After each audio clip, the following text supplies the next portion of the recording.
Turn out! Go! Go! Go! Go! Go!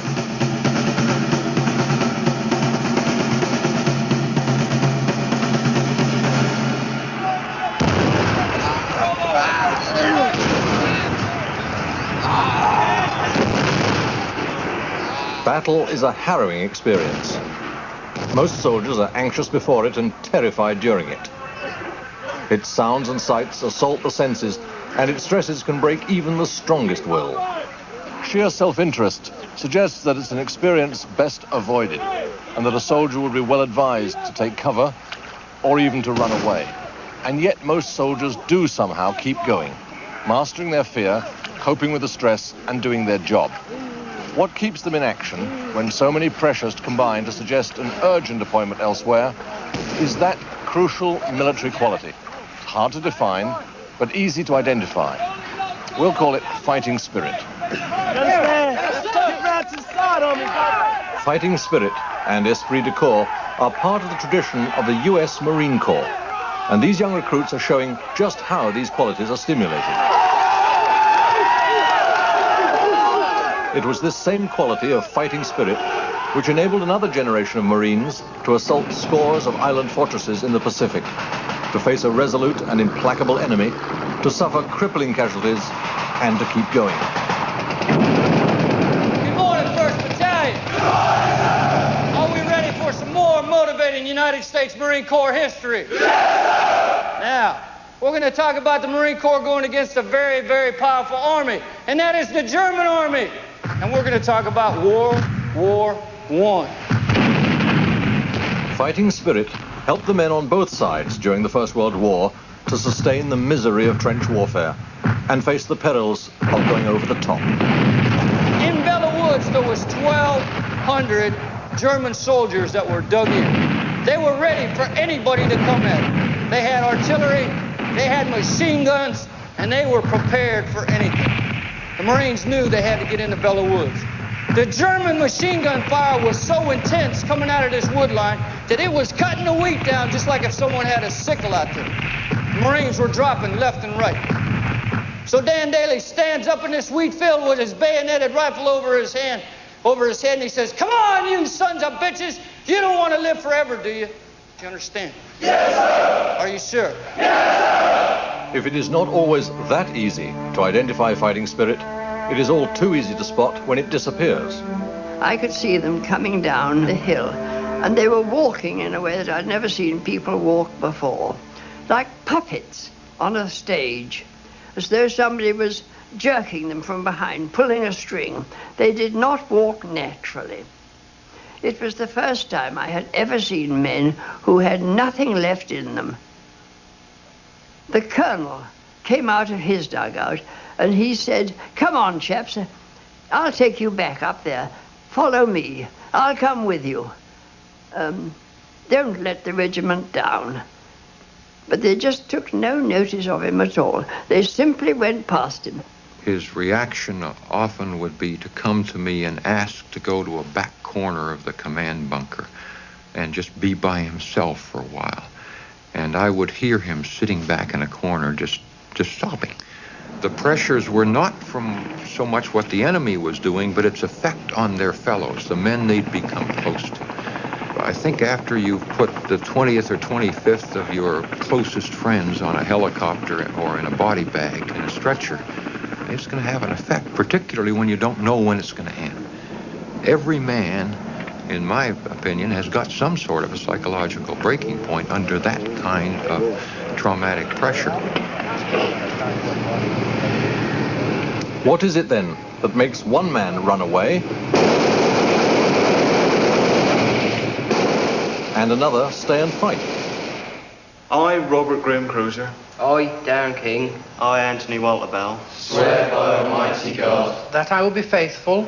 and that I will be faithful against all enemies, foreign and domestic. against all enemies, foreign and domestic. Coiffé, au képi, blanc. This is the first stage of the process. These young men are beginning their military service, whether as soldiers in the French Foreign Legion and bear true The British Army, to Her Majesty Queen Elizabeth II. the Red Army of the Russian Revolution, in the or grade as of officers in the United States Army, by taking an oath. do solemnly swear that I will support and defend. This sort of ceremony, which dates back at least as far as the Sacramentum, the military oath of ancient Rome, is a ritual designed to impress upon participants that they are joining an organization in which their individual instincts and values must be subordinated to the common good, that they are accepting a contract of unlimited liability which may require them to kill or be killed. I have the privilege to now pronounce you second lieutenants in the United States Army.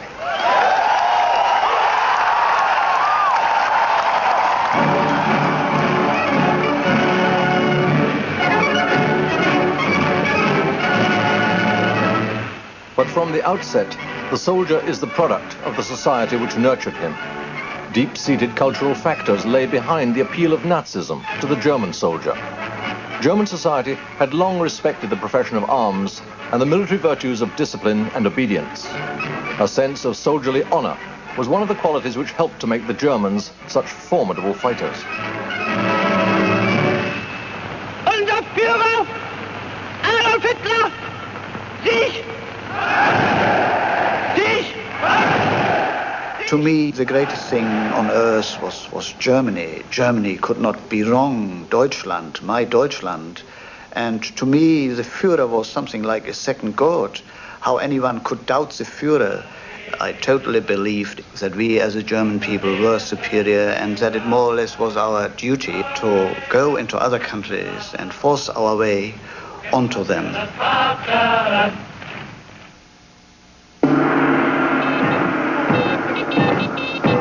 The Japanese soldier, too, owed much of his fearsome reputation to a martial culture which emphasized obedience, the unimportance of the individual, and indifference to pain and discomfort.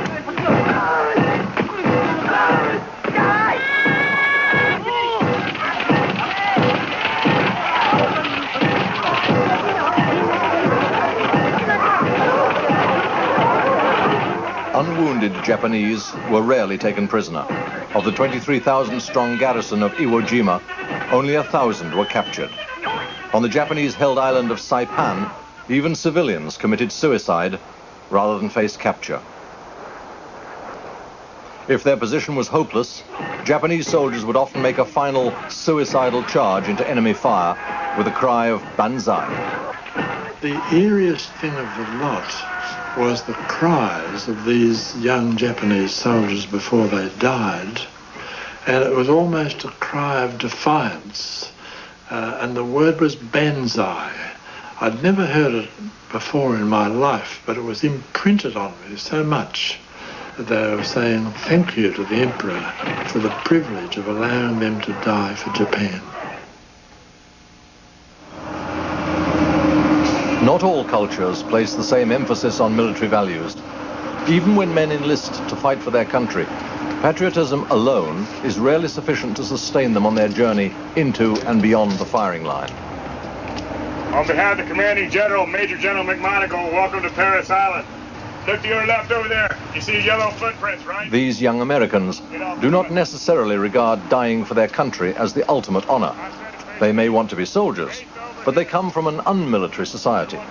To make fighting men of them, therefore, requires a process of comprehensive indoctrination. Now that you are part of the United States Marine Corps, you are subject to the Uniform Code of Military Justice. Article 86 of this code is unauthorized absence. Anytime you fail to be exactly where you're told to be by either a drill instructor or supervisory personnel, you are subject to this article. Article 92 is disobeying a lawful order. Anytime you fail to do exactly what you are told to do by either a drill instructor or supervisory personnel, you are subject to this article. Now that you are at Paris Island, you will no longer be smoking any cigarettes. You will do exactly what you are told to do to the best of your ability. I want everything out of your pockets empty.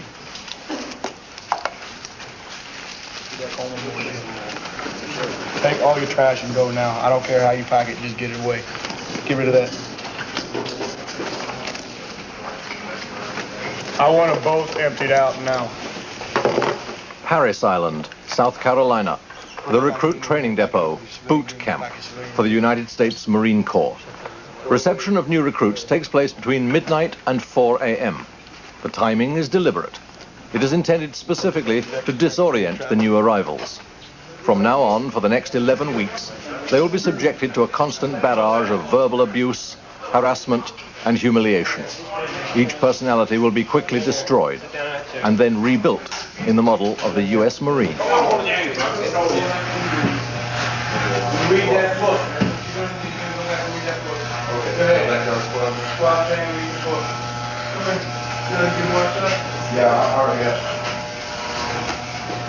The psychological transformation is accompanied by a physical change. Nowadays, recruits to many armies must undergo the rigors of a military haircut. Military fashion has changed in this as in so much else. In the 18th century, for example, the recruit was likely to have to add false hair if his own was not long enough to make it into the military pigtail. But whether the assault on the recruit's hair involves lengthening or shortening, its aim is the same, to impose uniformity of appearance in accordance with the standards of the age. I offer you the challenge of recruits training, the opportunity to be a United States Marine. So instructors, take charge. Now get your elbows on me! There's going to be one thing you learn is that you are going to look at me when I speak. Understand me? Yes, sir! You understand me? Yes, sir! You don't understand. What it's like the first day is it's pretty hectic. It's for the first 10 minutes, it's usually totally, it's crazy.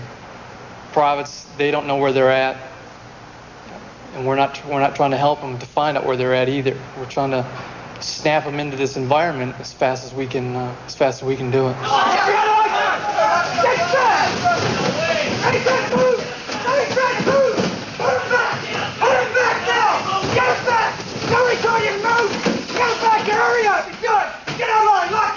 The floor is no longer a floor. Understand me? Yes, sir! They'll be shaking. Some of them will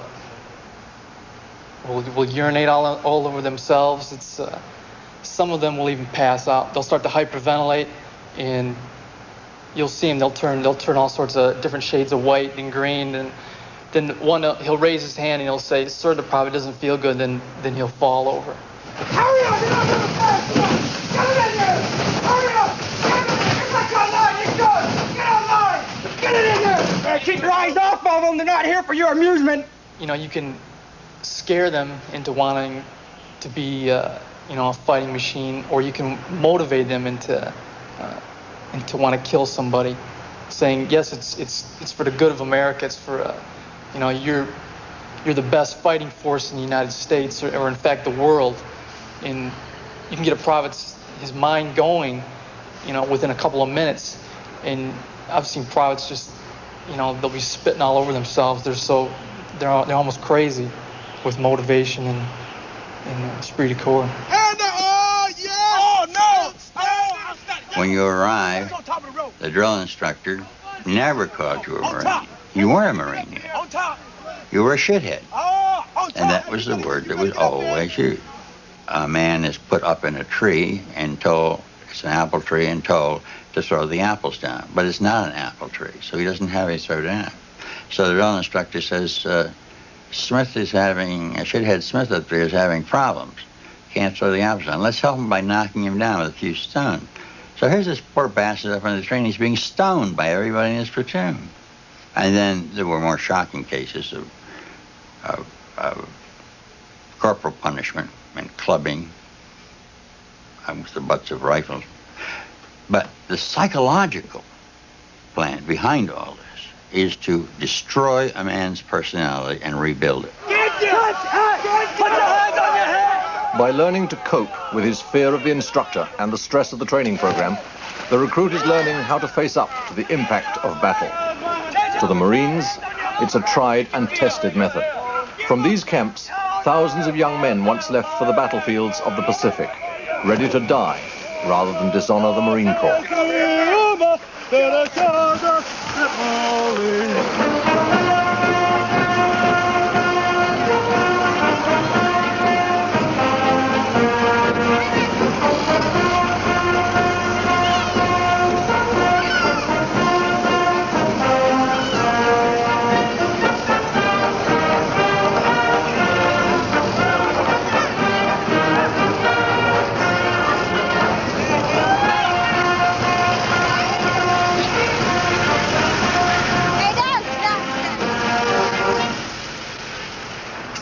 proclaim herewith that our Japanese army has occupied this island of Guam by order of the great Emperor of Japan.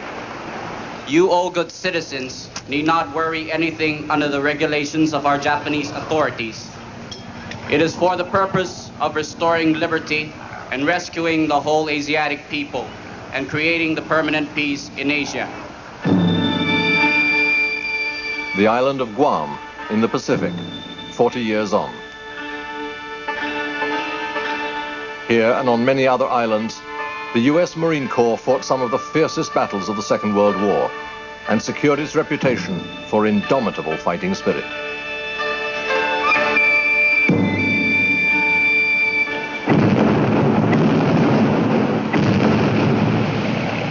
Almost 500,000 Marines fought in the Pacific War. They suffered nearly 90,000 casualties.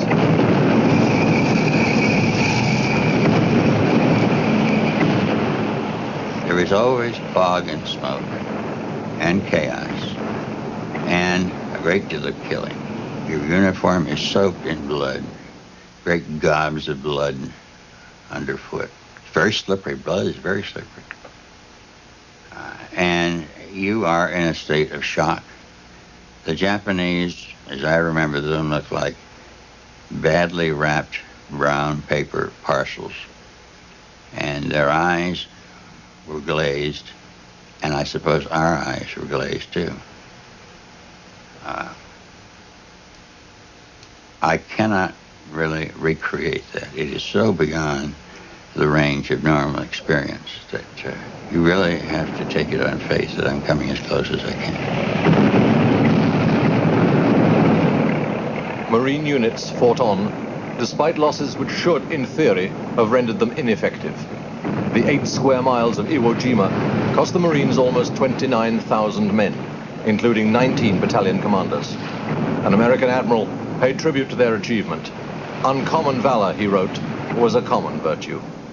If you tell a man that he is an extraordinary fighter in an extraordinary organization, he is likely to behave in an extraordinary fashion because this is expected of him.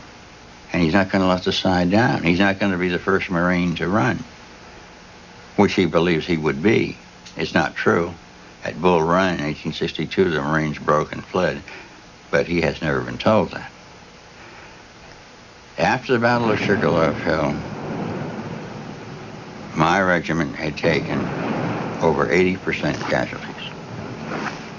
We were marching toward the landing behind Naha, and someone started whistling the Marine hymn. And suddenly the whole regiment was whistling the Marine hymn. We had every reason to be disillusioned and to be disgusted by all the costume, jewelry, and phraseology of war. But we still whistled the Marine hymn.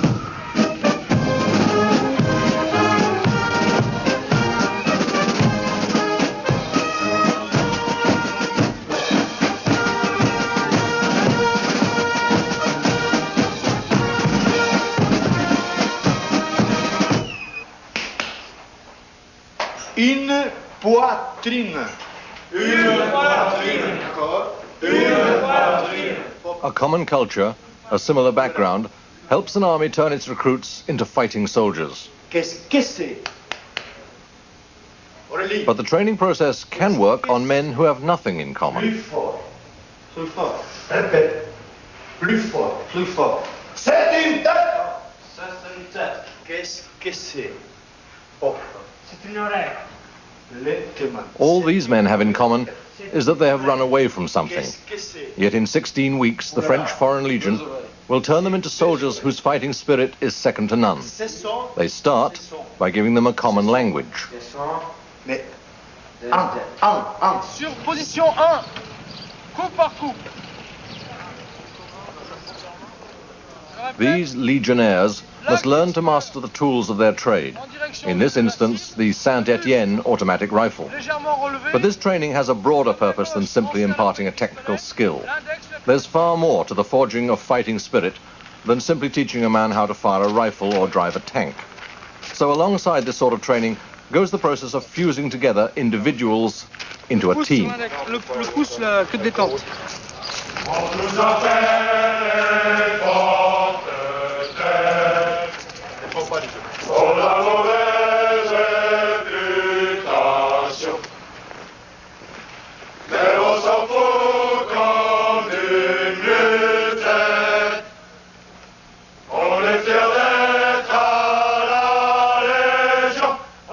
Drill is a classic example of an activity which helps bond soldiers and instills instinctive obedience. It once had vital practical functions.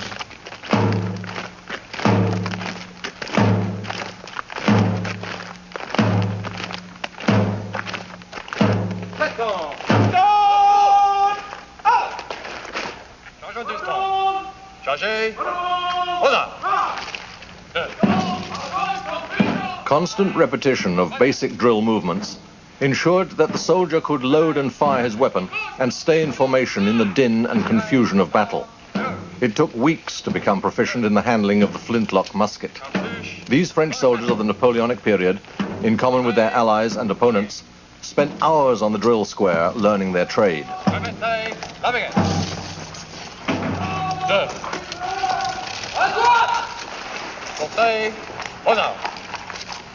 Proficiency in drill gave soldiers a real advantage on the battlefields of the horse and musket era. They could fire faster and move more efficiently than their opponents, and they were less likely to crumble under the impact of a close-range firefight.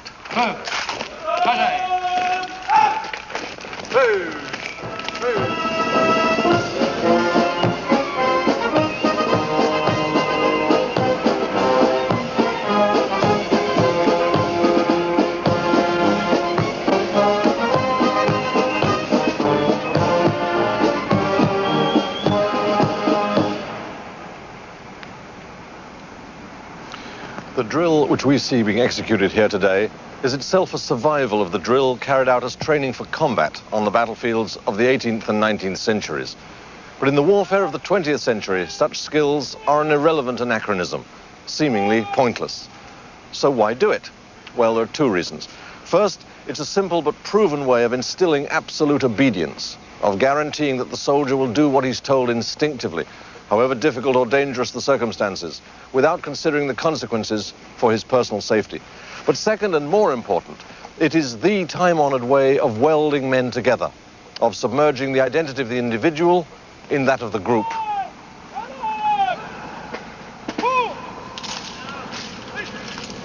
Molding a recruit who is a well-disciplined, responsible individual requires an effective and rigorous training program. We feel that our program at Parris Island meets that test.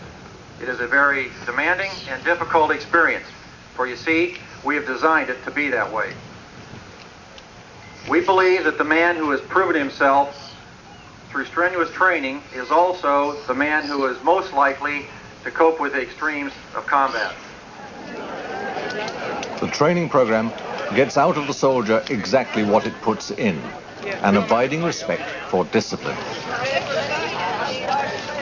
It's taught me a lot of discipline. It's taught me a lot of self-respect, a lot of respect for my superiors and my elders.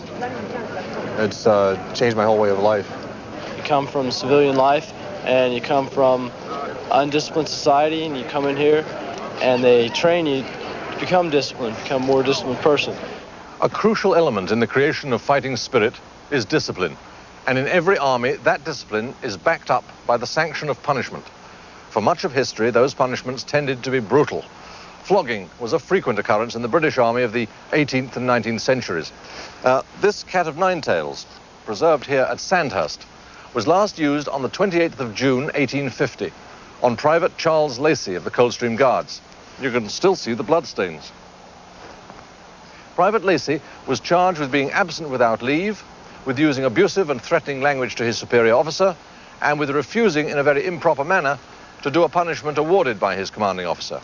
For these offences, he received 6 months with hard labour and 50 lashes. The procedure was ruthless.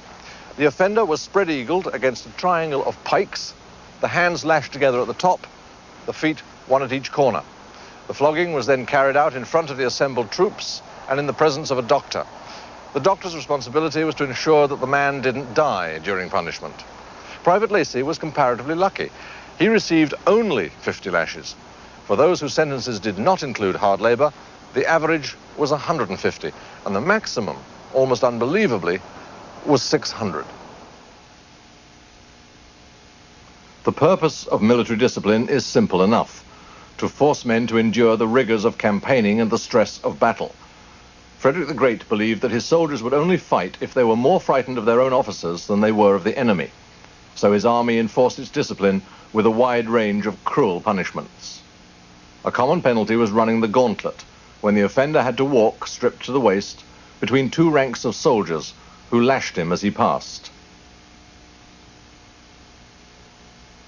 Punishment has naturally tended to be harsher at the front than in barracks. During World War I, the British Army still resorted to the degrading procedure known as Field Punishment No. 1. I've had a court-martial for letting a round off on parade. And I had 10 days No. 1 field punishment, and that was tied up against her wagon wheel, where they tied your ankles at the bottom and your wrists up above. They had your wrists crossed, and that was for 10 days, an hour in the morning and an hour in the afternoon. All the while you're tied there, you can feel yourself getting colder and colder. Feel as if you're sort of sinking all the time. You know, funny sensation. Shellfire was coming over all the time because they knew where you was billeted, sort of thing. And you often get the shells fall there.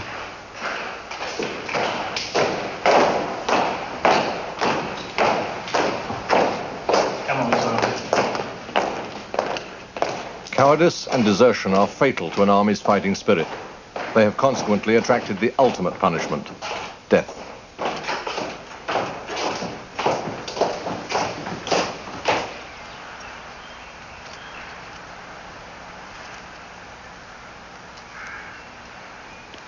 During the First World War, the British Army executed 346 soldiers, 266 of them for desertion.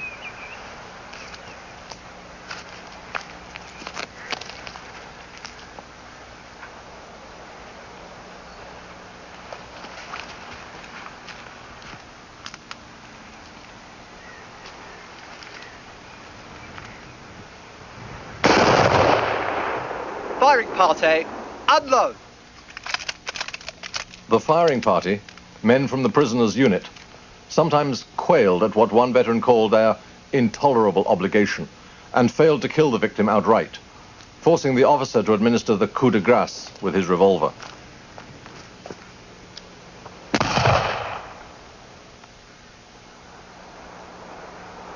The Germans made widespread use of the death penalty at the end of the Second World War. Allied soldiers often found the results of flying court-martial teams whose victims were hanged, usually bearing a placard with the words, "So die all traitors to the fatherland." The severity of punishment, official or unofficial, varies very much from army to army.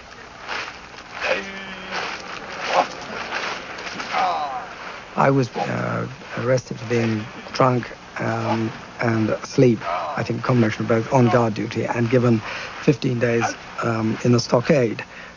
The first thing that happened was I got a beating up from the RSM. The tradition is you stand to attention and you get beaten up, and then when you fall on the ground you stand again and you look the guy in the eye and you know he won't hit you standing at attention, and sure enough he does. So by the time you've had a bit of that, you're quite well squared off around here.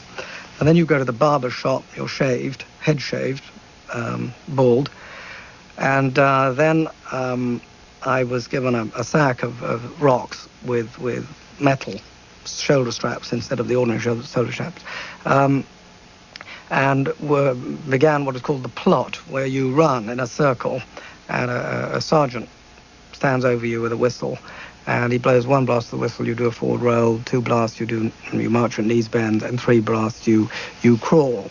And you've got on your bald head, you have a metal helmet without the inside of the hat, so it's metal on skull. And you do that for a couple of hours, and that's the introduction to the stockade. Répétez après moi. Les oies sauvages vers le nord, leur cri dans la nuit monte. Discipline in the Foreign Legion may have acquired a certain notoriety, but a harsh discipline is not enough to create fighting spirit. Fear of punishment may stop a man running away, but it will not make him brave. A soldier fights better when he has a group to identify with. So armies take pains to foster pride in that group.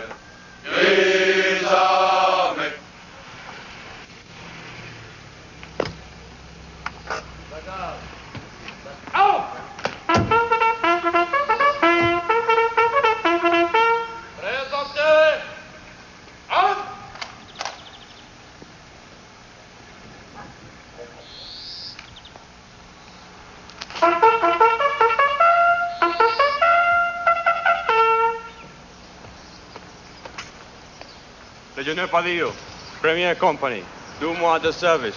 Mon colonel, la première fois que tu as fait le 8 km, tu as mis quel temps? Je n'ai pas compris la question, mon colonel. Legionnaire Murray, 2 mois de service. Premier Company, section de Sergeant Chef Minichi, of his order, mon colonel. C'est la première fois que tu prends la garde? Oui, mon colonel. They've read about the Legion, they've heard about the Legion, and the reputation of the Legion is as a fighting force.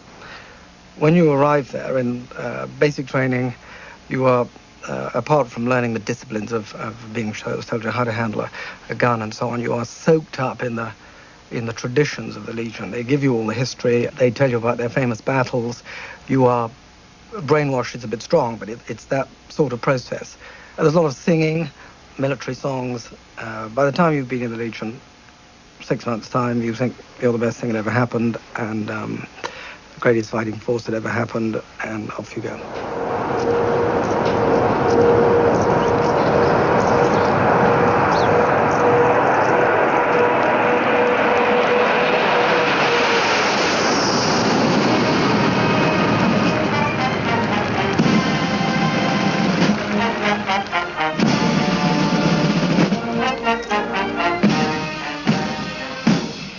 On Cameron Day, Legion tradition is celebrated with the greatest pomp. Cameron, in Mexico, was the setting for one of the Legion's many heroic last stands, a fight to the finish by a tiny band of Legionnaires against overwhelming odds.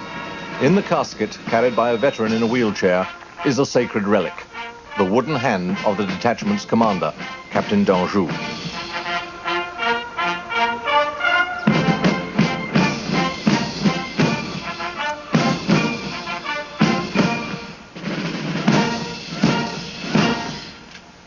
An officer reads the account, known to all present, of how the last few faced death.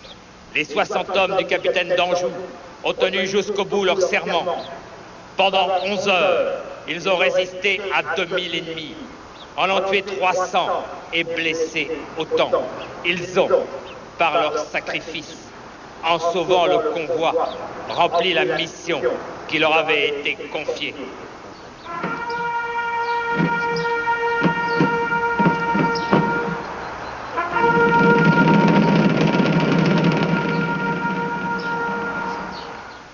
The wooden hand of Captain d'Anjou is still preserved at the headquarters of the French Foreign Legion in the south of France.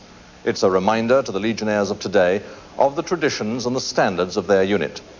For there can have been few more shining examples of that fighting spirit than Captain d'Anjou's last stand with his men at Cameron. Most of his men weren't even French.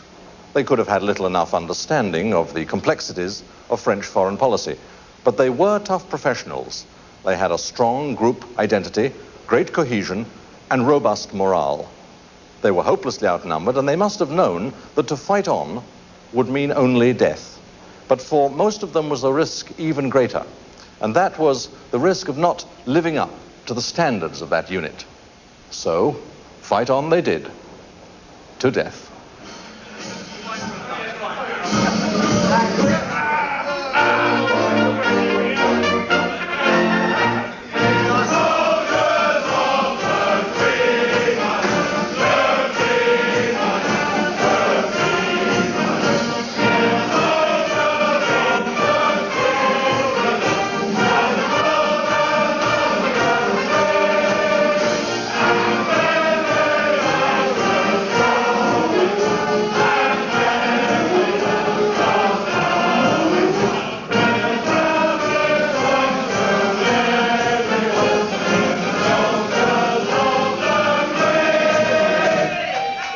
British soldier finds his spiritual home within the regiment.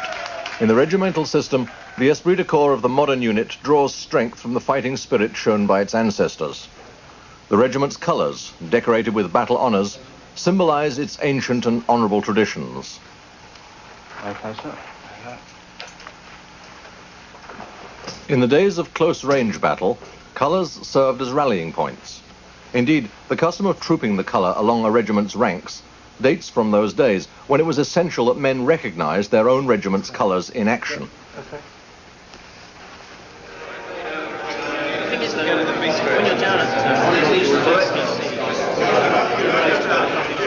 These officers of the Queen's Regiment are dining with their colours proudly displayed. To allow them to be captured was deemed a great disgrace, and men risked their lives to defend them. In May 1811, the British 3rd Foot, the Buffs, now part of this regiment, was caught in line by French cavalry at the Battle of Albuera. The massive silver centrepiece commemorates the incident. Both the ensigns carrying the colours were cut down, and one of the colours was taken. The other was seized as it fell by Lieutenant Latham. A sword cut from a cavalryman took off part of his face, and another severed his arm. But he held on to the colour with his remaining hand, and despite his injuries, saved it for the regiment. The Queen.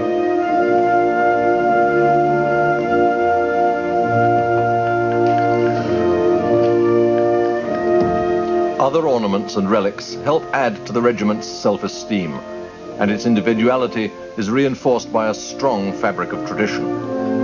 The Queen.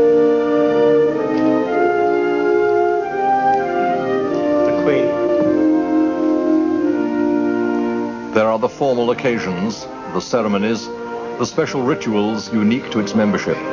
These officers, by regimental tradition, drink the loyal toast individually while remaining seated.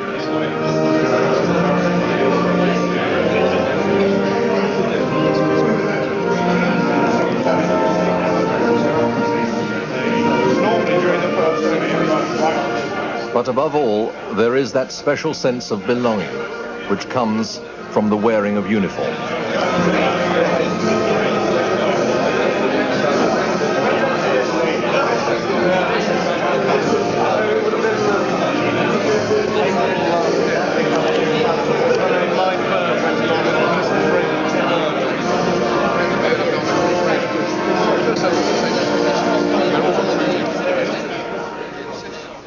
Uniform plays an important part in the creation of fighting spirit. Modern combat kit is chiefly practical, and it's intended to make its wearer as inconspicuous as possible on the battlefield. But even this somber and shapeless garb has symbolic functions. For these Sandhurst cadets, its issue typifies the process of turning a man into a soldier, and its very uniformity sums up the way in which individual values are subordinated to group loyalties. For formal and ceremonial occasions, there are more elaborate uniforms. These have greater symbolism. Their insignia of rank define the steps of the military hierarchy, and their buttons and badges denote specific regiment and corps. These cadets are being fitted with the mess kit that they'll wear when they join their regiments. All these things stimulate a soldier's pride in his unit and in himself, and they help to create that indefinable ingredient that holds an army together: fighting spirit. In the days when battles were fought at close range, uniform provided a means of recognizing not only one's own side and the units within it, but also of stimulating the wearer's soldierly pride and confidence. The 18th century theorist, the Comte de Guibert, wrote, "Personal bravery of a single individual does not decide on the day of battle, but the bravery of the unit. The exterior splendor, the regularity of movements, the adroitness and at the same time firmness of the mass. All this gives the individual soldier the safe and calming conviction that nothing can withstand his particular regiment or battalion."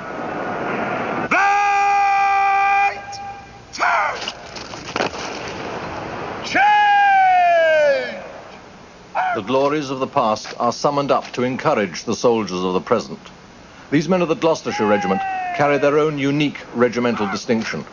Not only do they wear a badge at the front of their caps, but they also have another tiny badge at the back. Hey, right! Turn! This tiny back badge commemorates the Battle of Alexandria in 1801, when the regiment faced both ways to repel an attack from front and rear.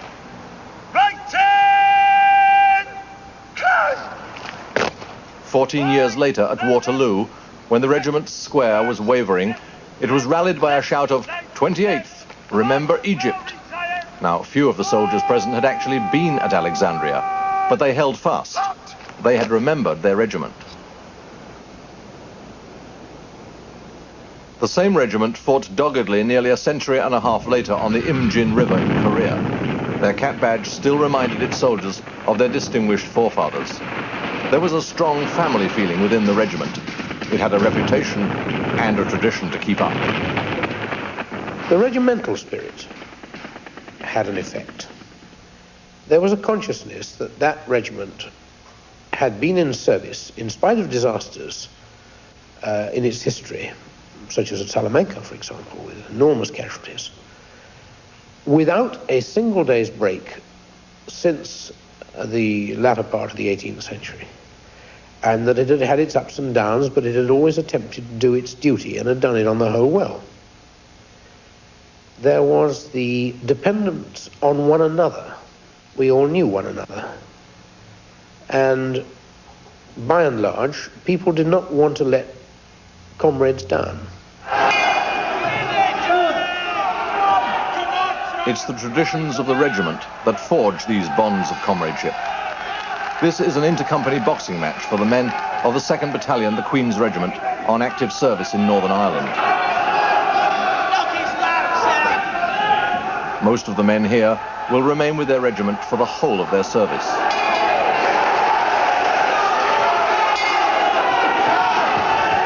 In ways like this, fighting spirit is reinforced by a unique kind of rivalry. Each soldier believes himself to be in the best platoon, of the best company, of the best battalion, of the best regiment in the army. And I believe that we have seen examples of the very best type of fighting spirit. We've seen the will to carry on when the legs are beginning to turn to rubber, and indeed a significant amount of grit. Last night, Private Rooney, as you've heard, was shot by the IRA. Before he got carted off to hospital, I was talking to him, and his principal concern was whether or not C Company were actually going to be able to find a reserve to take his place. Regimental identity makes its own unique contribution to soldiers' morale, but it is the intimate relationship between the members of the small unit which lies at the very heart of fighting spirit.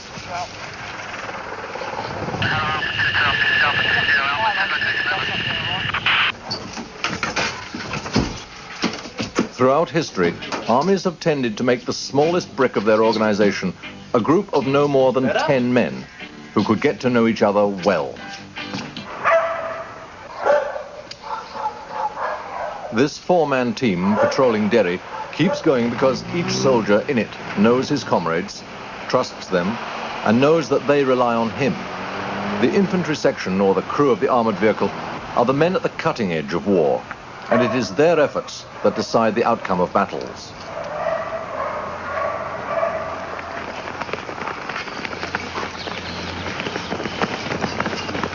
Fighting spirit may start with patriotic enthusiasm and rigorous training and be shored up by discipline, but it is comradeship that really matters.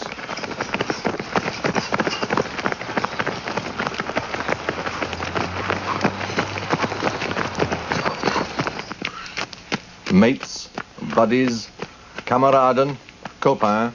Most languages have a special word for a soldier's comrades, for whom his affection, forged in the heat of training and tried in the crucible of battle, will be, quite literally, passing the love of women.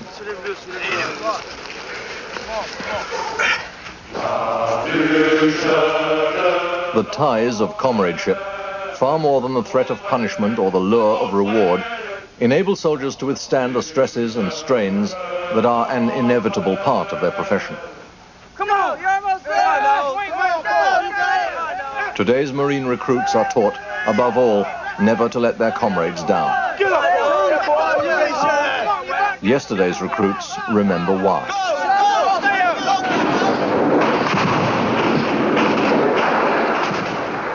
And that's how we lived, and that's why we loved and respected each other. We prayed for each other. I was as close to some of these people as I am to my own brothers. We bore the same pain and the same suffering. It's your friends that keep you from turning tail and running. It's your friends that force you out the door when you don't think you should go.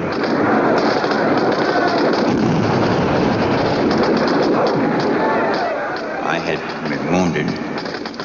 A gunshot wound above the right knee, a flesh wound, $1 million. I was honorably out of it in a warm, safe, dry field hospital. And then I heard that my regiment was going to jump off and land behind enemy lines. And so I jumped hospital illegally, hitchhiked to the front, and rejoined my regiment. And the second day after the landing, I was critically wounded. But why did I go back? I went back to be with the men. You need the others. You need your friends. And that is essentially what men fight for. Not the flag, not for glory, not for the Marine Corps, but for one another. And the men beside you have saved your life at times, and you saved theirs. And you're not going to let each other down. So this binds you together, and together you go into battle. This is what keeps a soldier going. His fighting spirit is displayed to his friends and on behalf of his friends in a private world where the respect of one soldier for another means everything. Soldiers do not fight for political slogans, nor just for their unit's reputation. They fight for one another.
German soldiers that were dug in. They were ready for anybody to come in. They had artillery, they had machine guns, and they were prepared for anything.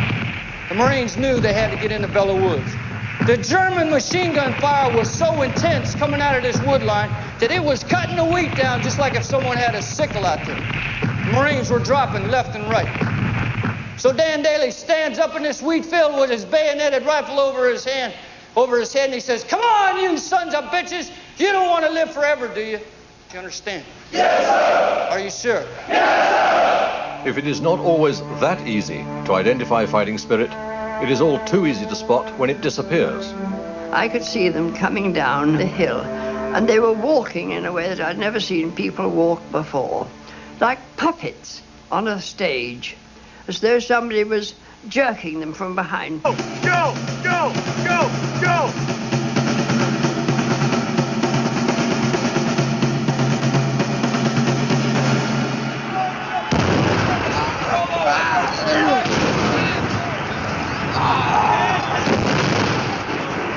Battle is a harrowing experience.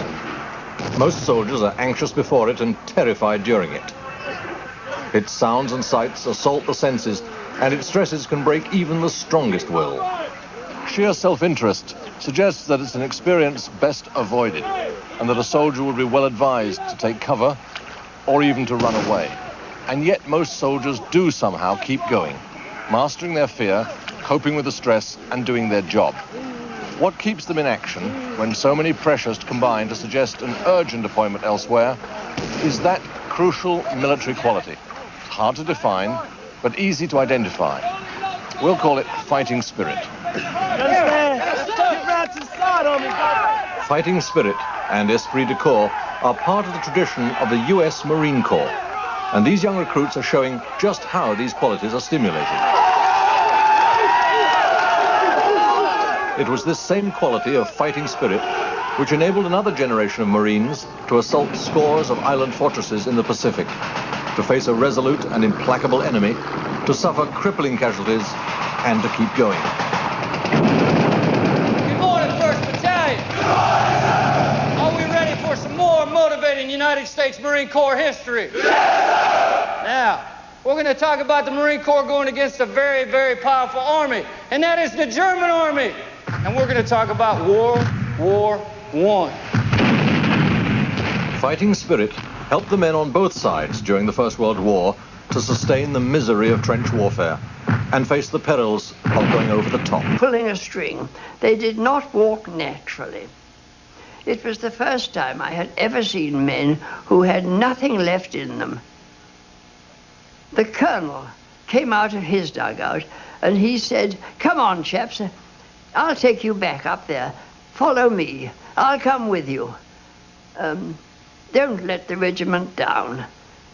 But they just took no notice of him at all. They simply went past him. His reaction often would be to come to me and ask to go to a back corner of the command bunker and just be by himself for a while. And I would hear him sitting back in a corner just sobbing. The pressures were not from so much what the enemy was doing, but its effect on their fellows, the men they'd become close to. I think after you've put the 20th or 25th of your closest friends on a helicopter or in a body bag in a stretcher, it's going to have an effect, particularly